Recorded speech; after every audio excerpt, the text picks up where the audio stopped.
Role of confidence in public speaking. Role of confidence बहुत important है क्योंकि public speaking करने के लिए आप तभी सामने जा सकते हो जब आपके पास बहुत सारा कॉन्फिडेंस हो, नहीं तो लोग आप पे बिल्कुल विश्वास नहीं करेंगे। सो आज इस वीडियो में हम देखने वाले हैं how to boost that confidence जो आप पब्लिक स्पीकर के लिए आपको रेडी करेगा। So what are we waiting for, let's jump into the video.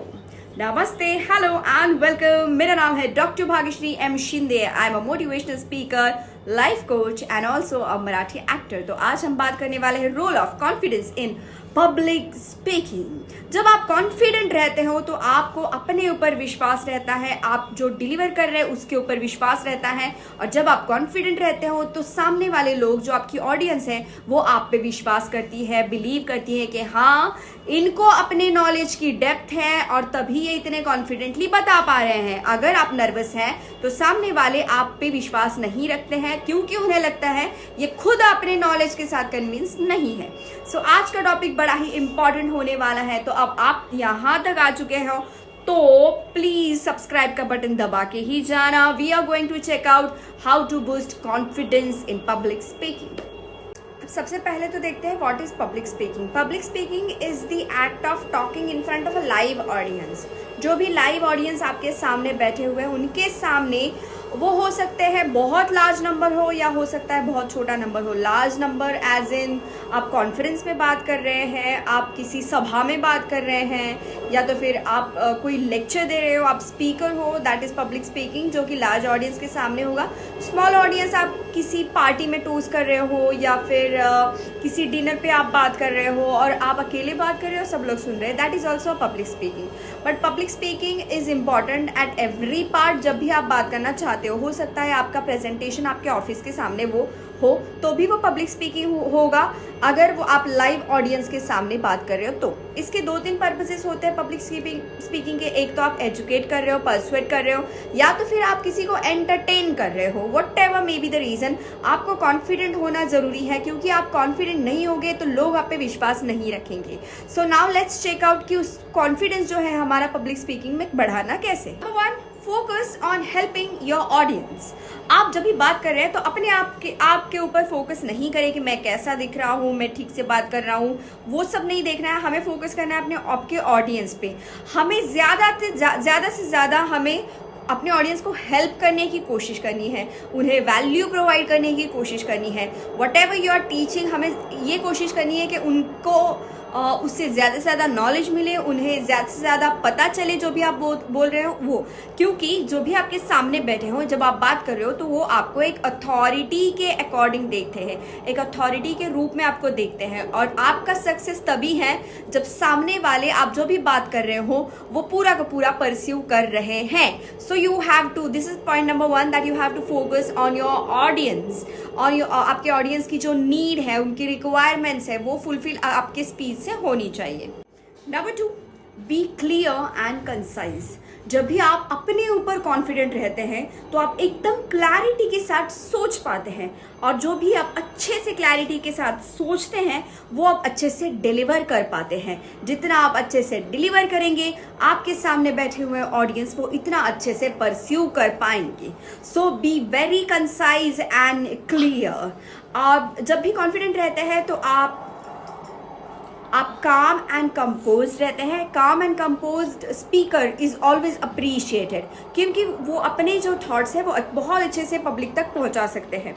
आपके अंदर बहुत सारा नॉलेज है बट वो आप अगर आपके ऑडियंस को पहुंचा ही नहीं सके तो that knowledge is of no use.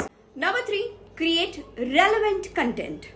तो जब भी आप कॉन्फिडेंट रहते हैं तो आप एक रेलेवेंट कंटेंट बनाते हो क्योंकि आप अपने ऊपर फोकस नहीं करते, आप ऑडियंस के ऊपर फोकस करते हो। रेलेवेंट कंटेंट का मतलब ही ये है कि आप अपने ऑडियंस को, जो आपको सुन रहे हैं, उनको ध्यान में रखते हुए कंटेंट बनाए जो आप बोलना चाहते हैं वो।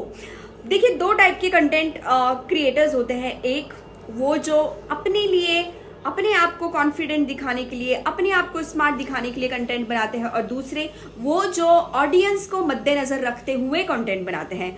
तो अगर आप कॉन्फिडेंट स्पीकर हैं तो आप ऑडियंस के लिए कंटेंट बनाओगे and that makes you a confident speaker. Number 4, be ready for any kind of situation.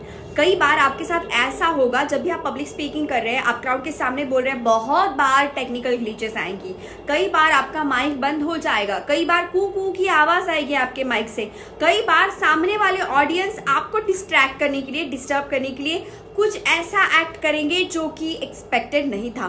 That time आपको पैनिक नहीं होना है। जो प्रो स्पीकर्स होते हैं, जो कॉन्फिडेंट स्पीकर्स होते हैं, वो कभी पैनिक नहीं होते हैं। उस सिचुएशन को आप ह्यूमरस काइंड में आप बदल दीजिए उस सिचुएशन को, और उस सिचुएशन को आप ब्राउनी पॉइंट, उस सिचुएशन को ब्राउनी पॉइंट कैसे बन सकता है उस हिसाब से आप उसको चेंज कर दीजिए। डोंट पैनिक, काम रहिएगा और आगे बढ़िएगा। बिल्कुल, अगर कई बार ऐसा होता है कि आप जिस स्टेज पे खड़े हो स्टेज गिर जाता है, ऊपर से लाइट गिर जाती है, यू नो मेनी थिंग्स, क्योंकि सब मैन मेड है, सब मैन्युअली किया हुआ है, तो anything could be, anything can happen. So अगर आपके साथ ऐसी कोई सिचुएशन आती है तो आपको बिल्कुल पैनिक नहीं करना है, आपको काम एंड कंपोज रहना है और आपका जो आगे वाला स्पीच है उसे कंटिन्यू करना। Number 5, be more engaging. जो भी कॉन्फिडेंट स्पीकर होते हैं वो कभी ऐसे बात नहीं करते कि वो खुद जाएंगे और सिर्फ बात करेंगे, बात करेंगे, बात करेंगे। नहीं, वो पब्लिक की भी सुनेंगे। वो अगर पब्लिक को आपके साथ एंगेजिंग रखना है तो कई बार आपको उनके नाम पता होने की जरूरत होती है। अगर नहीं भी पता है तो आप बताइए, ऐसे क्वेश्चंस भी कर सकते हैं। So more you engage yourself with आपके ऑडियंस के साथ, तो that signifies that you are a confident speaker.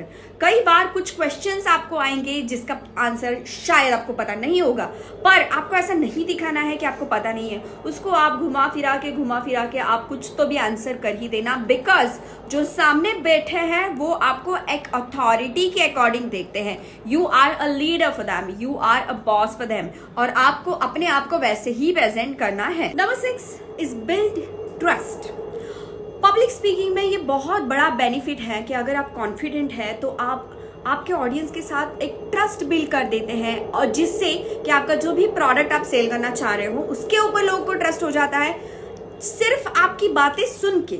मतलब ये कितनी अच्छी बातें हैं, आपका प्रोडक्ट उन्होंने ट्राई भी नहीं किया और फिर भी उन्होंने खरीद लिया सिर्फ आपकी बातें सुन के। But on the other hand, अगर आप कॉन्फिडेंट नहीं हैं तो ऐसा लगता है कि आप कुछ छुपा रहे हैं, आप गलत चीज़ों का ऑडियंस को एक्सप्रेस कर रहे हो, या तो फिर आप अगर शाय फील करते हो तो हो सकता है उन्हें ऐसा लगता है कि आप शायद जिस पे आप खुद कॉन्फिडेंट नहीं है ऐसे प्रोडक्ट्स उनको सेल करना चाह रहे हो। सो इट्स वेरी इंपॉर्टेंट कि आप अपने ऑडियंस के साथ आप अपने ऑडियंस के साथ ट्रस्ट बिल्ड करें, सो दैट वो आपके बहुत सारे अलग अलग प्रोडक्ट्स को खरीद सके। So this is all about the confidence in public speaking. आपको ये वीडियो अगर अच्छा लगा है तो जिनको इस वीडियो को देखने की जरूरत है उनके साथ इस वीडियो को जरूर शेयर करिएगा, मेरे चैनल को सब्सक्राइब कीजिए और प्लीज कमेंट करिए। हमें बहुत कमेंट्स की जरूरत है और मुझे बहुत अच्छे भी लगते हैं आपके कमेंट्स।